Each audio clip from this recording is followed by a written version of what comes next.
What's going on, everybody, and welcome back to Comic Breakdown. In this video, we are jumping into the life of Wolverine, issue number 1 one-shot, written by Jim Zub. Whether it be Logan, Patch, James Howlett, by any name, the mutant known as Wolverine has lived a long and storied life. From the northern reaches of Canada to the far-flung galaxy of the Shi'ar Empire, from the tortures of the Weapon X program to the triumphs of the X-Men, from wild man to teacher, Wolverine's experience has shaped him into the best that there is. But with time and countless mind wipes, this obscured the full scope of Wolverine's life for decades. Marvel now is telling the full story, the full history, all of it coming into focus with this comic, Life of Wolverine. So, make sure you guys have subscribed to the channel, make sure that you like this video, and with that being said, let's dive into this breakdown.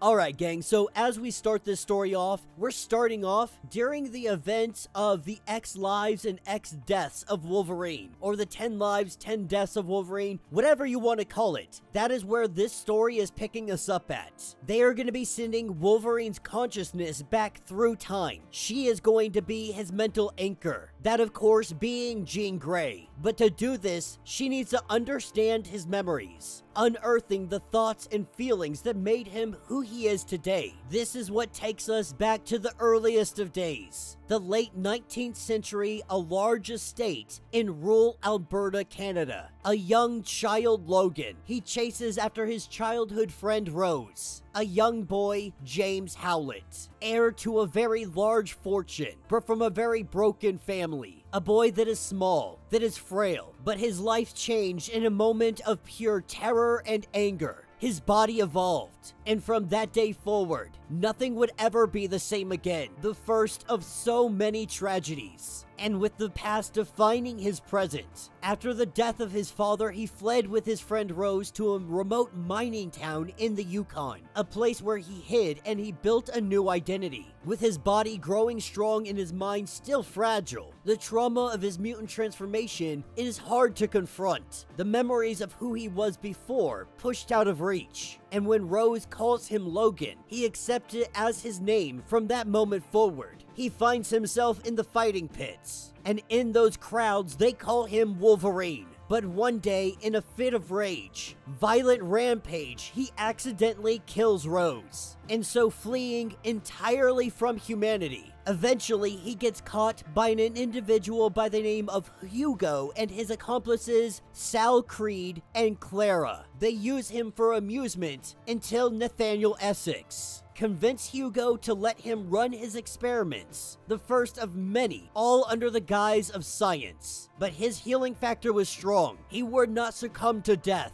After killing Sal Creed, he made his escape, eventually making his way to Madripoor, an island filled to the brim with traitor, treasure, and thieves. A place to lose yourself. This is where he met Seraph. She set him loose in the bedroom, and on Madripoor as well. He didn't realize he was being manipulated by the larger forces that played at her, which was the ninja clan known as the Hand, and a mysterious man known as Romulus. On a trip to Tokyo, the Hand forces him into a mission where he meets Victor Creed for the first time. But this was no random encounter. Victor Creed has been tracking him for years because Wolverine had killed his brother Sal. This bloody vendetta would then carry on for over a century. After the years of mercenary violence, it began to take its toll on him. He left this life behind and he found solace. He found Silver Fox. But just when he thought he could find happiness, Victor Creed slays Silver Fox on his birthday. He survives on. He joins the Devil's Brigade during World War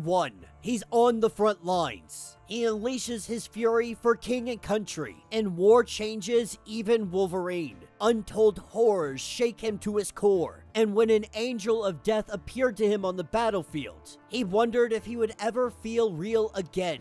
After the war ends, many others will take its place. He meets Ogun for the first time, refusing the invitation at that moment, going on to meet Raven, meeting a firing squad with her by his side. She wasn't yet known as Mystique. They worked together for a short time, but he eventually makes his way back to Madripoor, back to Seraph, and he is welcomed with open arms. This is the era that Wolverine goes by Patch. He becomes enforcement, intimidation, he becomes an assassin. No conscience, no feeling, just rage. And on a mission to Japan, he remembers Ogun, and Ogun will help temper his animalistic side for several years. He begins to see him almost like a surrogate father, but his master had demons of his own. With incomplete training, he heads off to the Spanish Civil War. He showed Natasha how to do hand-to-hand combat, and by 1941, World War II was underway. Back in Madripoor, working for Seraph as a spy, this is when he meets the first costumed hero. He meets America's super soldier, Captain America, with the Devil's Brigade reforming, teaming up with Captain America and many others. Fighting alongside Cap and Nick Fury, he got his first taste of heroism, but that was quickly washed away when Bucky had tried to kill him. Bucky eventually becoming the Winter Soldier, while he hunts down men across the globe. Italy, Greece, Poland, France, he finds himself in Japan. When the war came to an end in 1945,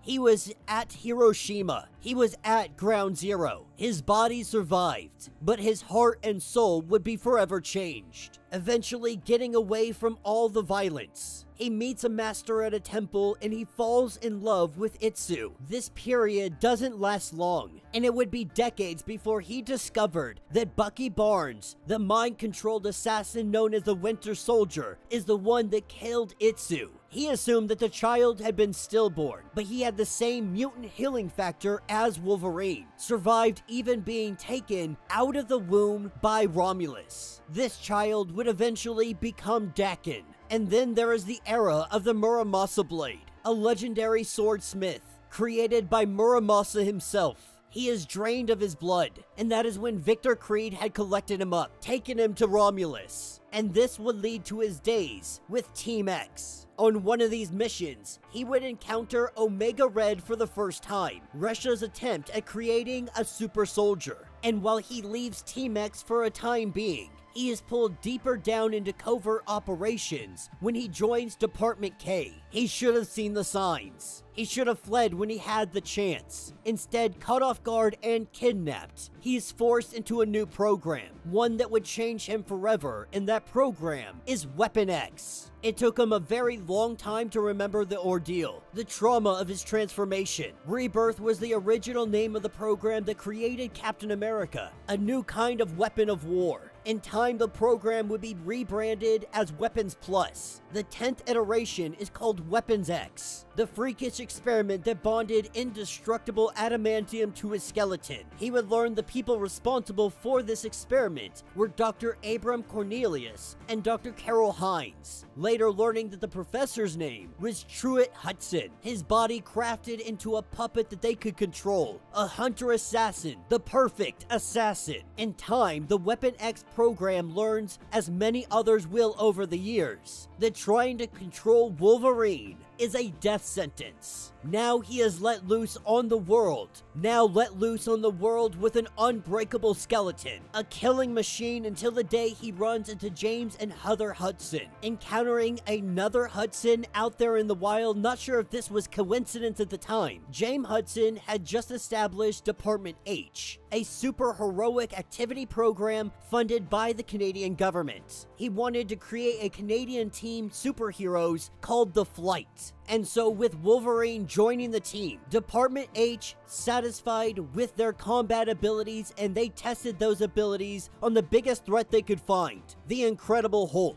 Eventually, all of this leads him to Professor Xavier, offering him a chance to leave Department H. While Hudson wasn't very happy about this, this is when he joins the X-Men, and his mind a dark labyrinth filled with hidden secrets. Charles needs soldiers to fight the war coming from mutantkind. He says there's great power within Wolverine, but also the triggers put in place to make him a weapon. When he scanned his thoughts, Wolverine tried to take his life. And so Charles, once discovering this, he took drastic steps. He blocks all embedded programming in his mind, closes the door to many of those fleeting memories. He will remember that he is an X-Men, and that is it. So from that point forward, he was a hero. When James Hudson tried to force him to return to Department H, he refuses. Now bonded with the X-Men, this is his new family. A bond growing between him and the X-Men. As strong as adamantium, still a very capable killer. He saves lethal force for those with lethal intent. And when Jean Grey had died, he took the chance and the possibility of love with Mariko,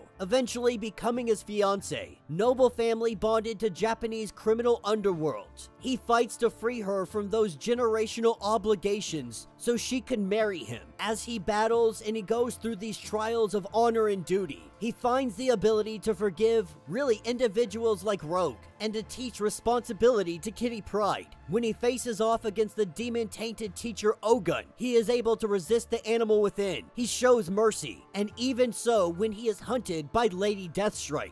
Resurrected by cosmic forces and hidden from the world's prying eyes, he became Patch. Criminal ties, but in the end, all he could do was ease the suffering of the woman that he cared about. His life has been a struggle to find balance. Decades of mental manipulation, animalistic rage. When Magneto ripped the adamantium from his body, that balance had crumbled. The animal took over, slowly and painfully trying to find his way back to humanity. Apocalypse returns his adamantium to his bones, transforming him into Death, one of his loyal horsemen, but he was able to break free of Apocalypse's influence. Whether it be the Hand, Hydra, Romulus, they will all want him to act as their weapon, their assassin, their monster, each attempt reminding him of his past, one he is unable to remember. That is until the Scarlet Witch, altering reality, giving him a handful of his deepest desires. His history comes flooding back. For the first time in over a century, he can recall his complete past. He heads forth to settle old debts, to forge a new future. And through it all, he has loved so many, but he has kept his heart guarded out of fear. Fear of who he is and fear of what he has done. But now, right here, Jean Grey can see it all. Every part of him, every blessing and every curse. She is honored to have all this information shared with her, telling Wolverine that she will wipe the memories once this is all done. But Logan tells her not to, that if he trusts anybody in this world with those memories, it's Jean Grey. And that will be the end of this issue. So let me know what you guys think down in the comments. This was a great little story. Really, Marvel's opportunity to tell the life of Wolverine within 40 pages. From the earliest of days, when he was James Howlett, to the man he is now standing on the precipice of From the Ashes. He has been an assassin, a soldier, a hero, a teacher, a mentor. He has found love. He has been a father. He has been someone's everything.